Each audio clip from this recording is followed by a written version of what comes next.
शेतावर गेलो आंबे काढायला. तर नमस्कार मंडळी, स्वागत आहे तुमचं आपल्या मिनी व्लॉगमध्ये. आणि आईनी सकाळी आज मस्त मच्छी आणलेली आहे.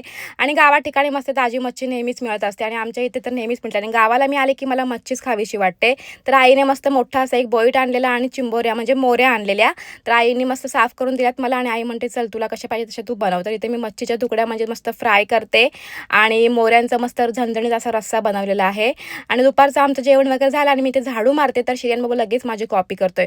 कोणतंही मी काम करेल ते माझ्यासोबत तो करायला येतो काम. आणि मग आम्ही दुपारी थोडा वेळ झोपलो आणि संध्याकाळी रोजच्याप्रमाणे गेलो आज आम्ही शेतावर.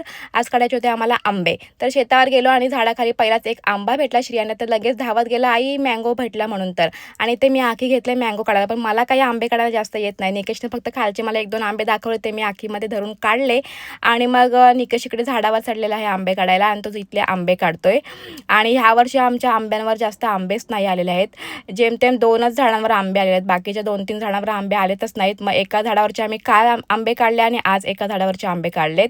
तर हे एवढेच आज आंबे निघालेले आहेत आणि कालच्या दिवशी पण एवढेच आंबे निघालेले. तर श्रियान बाबा रोजच्या प्रमाणे तिथे असं काउंटिंग करतोय मस्त मँगो किती आहेत ते. आणि मग काय घेऊन आम्ही निघालो मँगो घरी यायला. तर इथे मी हातामध्ये आखी पकडले, तर लगेच त्याने पण हात पकडला आणि जे मी करते तर त्याला नेहमीच ते काम करावं लागतं. आणि बोलतो, आई चल आपण जाऊयात घरी. तर असा माझा आजचा दिवस गेला. चला तर बाय एव्हरीवन.